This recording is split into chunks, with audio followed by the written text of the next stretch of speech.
Every single morning, 7 days a week.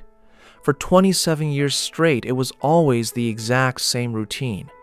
Wake up at 7 a.m., work until noon, play the flute for 30 minutes, lunch, a 2-hour walk no matter the weather, even in a pouring rain. Then read the paper, attend a theater play or a concert. In bed by 10 p.m., no weekends, no vacations, no surprises. The man who wrote that life is a pendulum swinging back and forth between suffering and boredom built himself a clockwork routine where the pendulum barely moved. Arthur Schopenhauer. He was born in the late 18th century in the major port city of Danzig.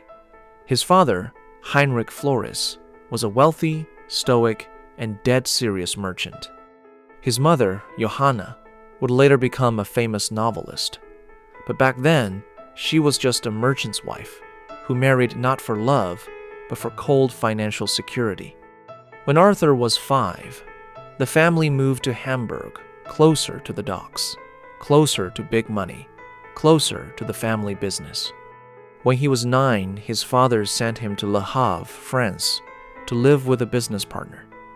The goal? Learn the language and master international trade. He stayed there for 2 years. Later, biographers would call this the happiest time of his childhood. He learned to speak French so fluently that he wrote in it easily for the rest of his life. But then he returned to Hamburg, and his father laid down the law. Forget regular school. Your future belongs to the family business. At 15, Arthur was sent on a tour across Europe. This wasn't a vacation. It was a reality check. His father wanted him to see the world without filters, grooming him for the brutal reality of commerce. In London, they watched from a pub window as 3 men were hanged outside Newgate prison. In France, he visited a forced labor prison and saw men chained to benches forever. Nothing but death will ever set them free, he wrote in his journal. Years later, he would compare this trip to the awakening of the Buddha, a prince leaving the palace for the first time, only to discover sickness, old age, and death. But while the Buddha was a prince, Arthur was just a kid from an upper-middle-class business family being dragged into a trade he hated. It's the modern equivalent of your parents skipping school day to take you to a maximum security prison trial and saying, "Look closely. This is what reality looks like." When Arthur was 17, his father died. His passing was shrouded in dark rumors. His body was found in the canal behind their house. His mother wasted no time. She sold the family business immediately and moved to Weimar, the cultural and intellectual hotspot of Germany, to finally live for herself, host high society parties, and write books. Arthur, despite his deep hatred for commerce, stayed behind in a stuffy Hamburg office for 2 more years. Completely unsupervised, he chose to run his late father's business day after day, balancing ledgers and closing accounts, just to keep a promise he made to a dead man. Only after fulfilling that duty did he finally join his mother. But instead of a warm family reunion, he hit a brick wall. Johanna was now the queen of the local cultural scene, rubbing shoulders with the legendary Goethe. Arthur had to rent his own place. He enrolled in college and started reading Plato and Kant. Kant blew his mind with one core idea. The world we see around us is not reality itself, but a projection, an illusion, filtered and created by our own minds. Schopenhauer took this idea and decided that he, and only he, was meant to finish it. A fierce, hungry vanity woke up inside him. He went to Berlin, sat through lectures by celebrated philosophers of the era like Fichte, and walked out disgusted. He genuinely couldn't understand it. Why were these frauds packing auditoriums while he, the true genius, was completely ignored. When Napoleon's wars threatened Berlin, he fled to the quiet town of Rudolstadt, wrote his doctoral thesis, and mailed a copy to Goethe.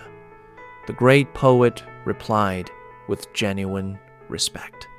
For Schopenhauer, this was validation. He felt destined to outshine everyone. But back home, his life exploded. His mother told him flat out that his personality was unbearable and his philosophical nonsense was useless. Arthur snapped. He wrote her a letter stating that the only reason history would ever remember her name was because she married his father. They severed ties and never saw each other again. For 24 years, they lived in total silence, sometimes residing in the exact same city. Schopenhauer never forgot that wound, and it fueled his lifelong obsession to prove his mother and the rest of the world dead wrong. At 30, living off the dividends of his father's inheritance as a financially independent rentier, he published the book of his life, The World as Will and Representation. He built his theory using texts that almost no one in Europe was reading at the time, the ancient Indian Upanishads. And there, he found what was hiding behind Kant's illusion. Beneath the beautiful surface of the world, beneath our logic, science, and intellect, lies the will. But this isn't a conscious, rational choice. It is a blind, meaningless, eternal craving, a cosmic itch, an insatiable hunger that forces trees to aggressively burst through concrete toward the light and drives human beings to constantly chase new desires, fight wars, suffer, and desperately cling to existence. We are not the masters of our fate. We are just temporary, disposable tools used by this cosmic itch. It forces us to submit, reproduce, and die, just to keep its eternal, senseless fire burning. But Schopenhauer didn't just diagnose the problem. He offered 3 ways to temporarily escape this cosmic itch. First, art. When you listen to music or look at a masterpiece, the will goes quiet for a second. You stop wanting, and you just observe. Second, compassion. When you feel someone else's pain as your own, the barrier between me and them vanishes. Third, asceticism, the total elimination of desire. He considered this the ultimate peak. Yet, it was the one thing he could never achieve himself. His ideas would later reshape minds like Nietzsche and Freud, Tolstoy and Wagner, the latter explicitly writing his opera, Tristan and Isolde, under Schopenhauer's direct influence. The book was published and sank into total silence. No one bought it. No one reviewed it. The world, driven by that very same cosmic itch, just kept moving. 30 years passed. Schopenhauer grew old in isolation. He outlived Napoleon. He outlived the triumph of his arch-nemesis, the mega-popular philosopher Hegel, who had hijacked all the fame of the era. Schopenhauer grew bitter. Every single night, he went to bed with a loaded pistol under his pillow, terrified of burglars, and hid his bonds in secret corners of his apartment. His philosophy preached, let go of desires, find peace in detachment. His life screamed, I want them all to admit that I won. He fled an outbreak of cholera in Berlin and locked himself away in Frankfurt for good. He checked into the Englischer Hof Hotel, then moved into an apartment on a street called Schöne Aussicht, beautiful view. He never left.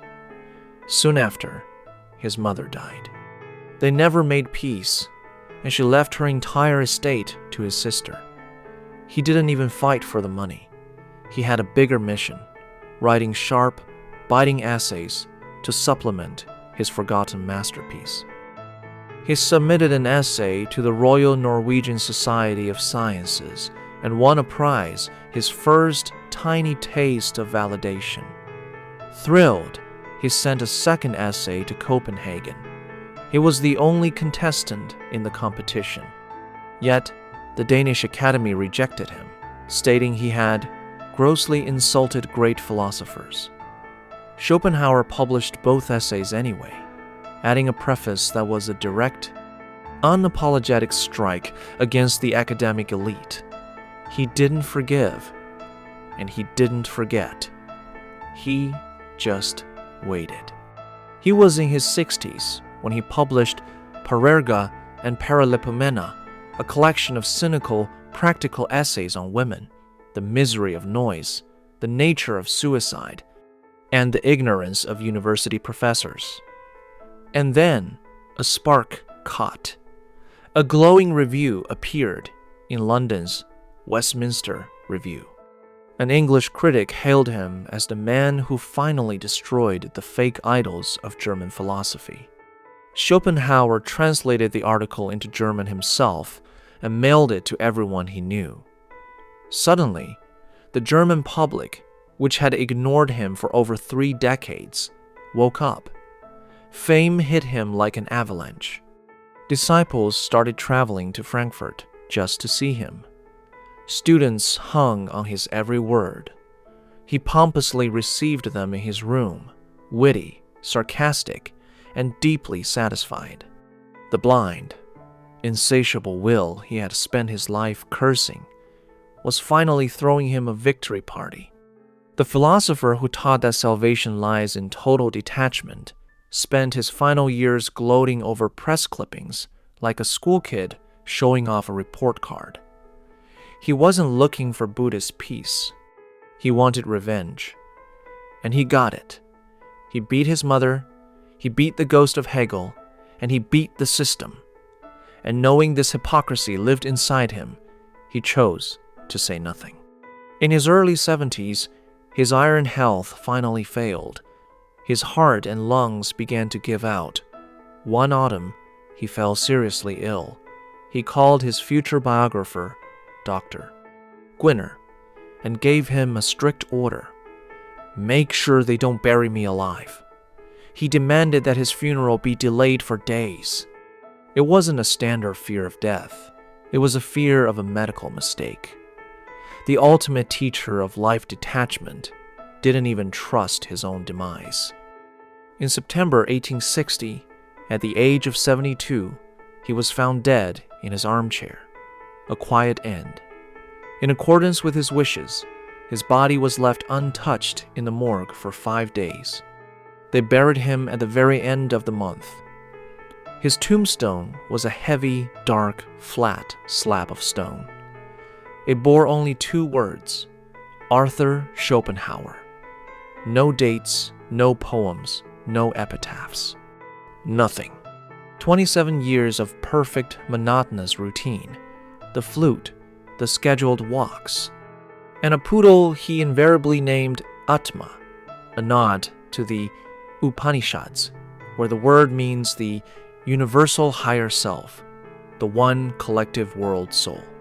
The man who spent his life denying the value of human individuality somehow recognized the world soul in his dog. And then came those 5 days of absolute silence in the morgue, a final request he pedantically scheduled for himself. It feels like the ultimate, most precise punctuation mark at the end of his entire philosophy. Have you ever tried to build a comfortable, perfect little home inside a world you honestly believed was a prison? Life is a business that doesn't cover its costs.